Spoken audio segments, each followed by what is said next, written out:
Dans cette vidéo, je vais vous montrer l'ordre à suivre pour usiner les faces. Dans ce cas-ci, pour la base d'aluminium, on a un bloc qu'on doit respecter, dans le fond, un parallélisme entre les faces et une perpendicularité aussi entre les faces qui se touchent. Donc, il y a un ordre bien précis à suivre. Donc, on va commencer par, dans ce cas-ci, qui serait l'OP10, la première face à usiner. Donc, dans ce cas-ci, c'est la plus grande des faces qu'on va venir usiner. Donc, on est monté dans l'étau, on va venir usiner cette face-ci. Donc, pour faire une face suivante qui va être perpendiculaire, on ne peut pas venir faire la face opposée parce qu'il faut se rappeler qu'on est sur un brut dans toutes les faces. Donc, on va servir notre face qui est usinée, la première face qu'on a faite à l'OP10, on va venir mettre sur un mort fixe.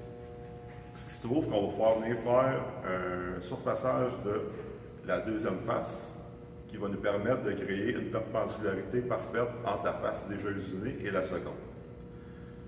Par la suite, on va venir faire la face opposée à la 20 qu'on vient de faire, donc la face OP30. On va toujours garder notre OP10 sur le mort fixe et on peut venir maintenant usiner, surfacer la troisième face. Donc cette fois-ci, on rappelle qu'on a déjà une perpendicularité entre la 10 et la 20. Puis maintenant, on a une perpendicularité entre la 10 et la 30 et un parallélisme entre la 20 et la 30. Par la suite, on peut venir positionner, dans ce cas-ci, que ce soit la face 30 ou la face 20 sur le mort fixe, ça n'a pas d'importance. On a notre face 10 qui va être dans le fond de l'étau ou sur les parallèles selon le besoin. Et on va venir surfacer la face 40.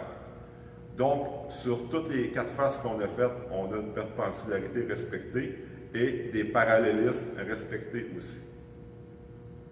Par la suite, il nous reste la face 50 et 60 à exécuter.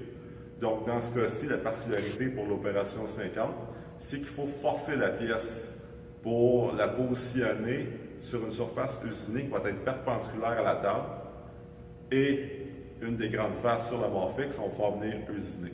Une fois que ça c'est respecté, je vous conseille de vérifier si la perpendicularité fonctionne avant de passer à la dernière face.